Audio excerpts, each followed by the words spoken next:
Hello, welcome back to part 2 of my friend's oracles today.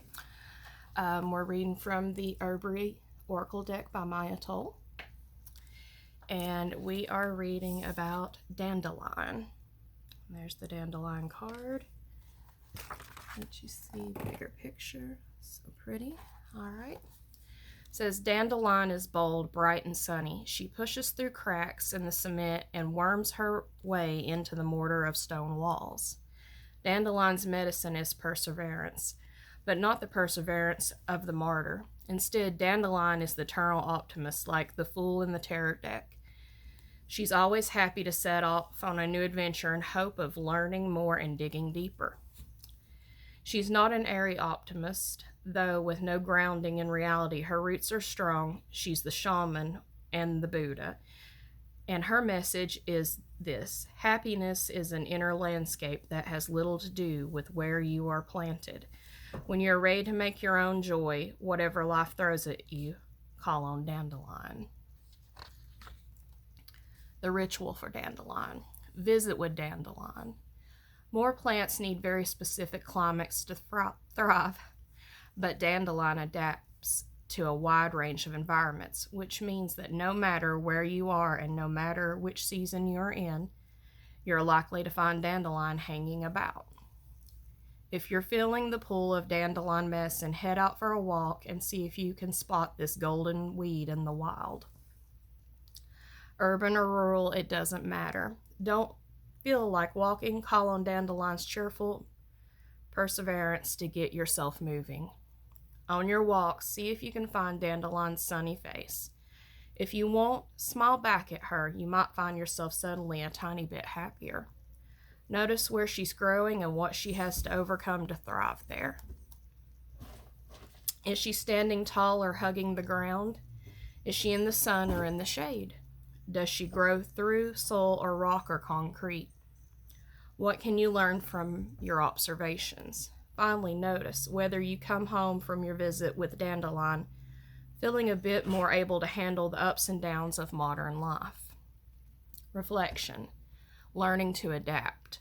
Dandelion does this amazing thing. When she grows on a lawn that's mowed regularly, she stays short so her flowers pass under the mower's blades. So her flowers pass under the mower's blades. How can you, like Dandelion, adapt to the world around you? What little change can you make that will allow you to thrive in your current situation? If your mood turns sour and you're unable to maintain Dandelion's cheerfulness, ask yourself whether you need a mood adjustment or whether you're pushing up against an obstacle that's taking you off your true path. Remember, perseverance isn't about putting up with the unattainable situations. It's about knowing the difference between that which is difficult but doable and that which is simply unhealthy for your soul. That's deep. All right, the next one is comfrey, which is also good for travel. I have some in my car. There's comfrey. Real pretty card. All right, let's read about comfrey today. Sorry, having a few issues breathing over here. It's probably I can't read very well. All right. Comfrey loves to mend skin, bones, soul. There's so much to do. She dives deep, magicking molecules, rebuilding broken chains, restacking cells into tissue and tissue into muscle. This is joyous work for Comfrey. She tends to work quickly, sometimes too quickly. Her boldness can border on recklessness, and in her mad scientist exuberance, she can get ahead of herself and forget first steps. Comfrey is a reminder to work systematically, starting with the deepest layers and working your way out. Even creative endeavors need to be built on a solid foundation. If Comfrey appears, ask what needs mending and then pause to assess and a plan before diving in. Okay, the ritual. Breaking apart. The flip side of mending is breaking. We are trained to appear strong and often feel guilt or shame when we break. But unmaking is as much part of the cycle as making. And breaking can be incredibly liberating if you're if you have swung a sledgehammer during a home renovation project, you know this is true. Find something you can safely smash, hurl, stomp on, or pummel. Do it. Allow yourself to scream or at least grunt loudly.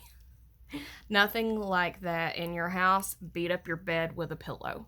That's a good idea. I like to break dishes. What you're going for is the moment when your mind stops chattering and you simply release. Reflection. Dissolution. It's easier to break something than it is to repair it.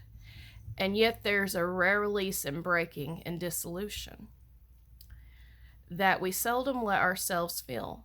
Think of the caterpillar that turns into DNA soup during its time in the cocoon, so it can emerge as a butterfly or a moth. I did the moth part. What if you knew without a doubt that you could break and be remade? What if you could find joy in breaking?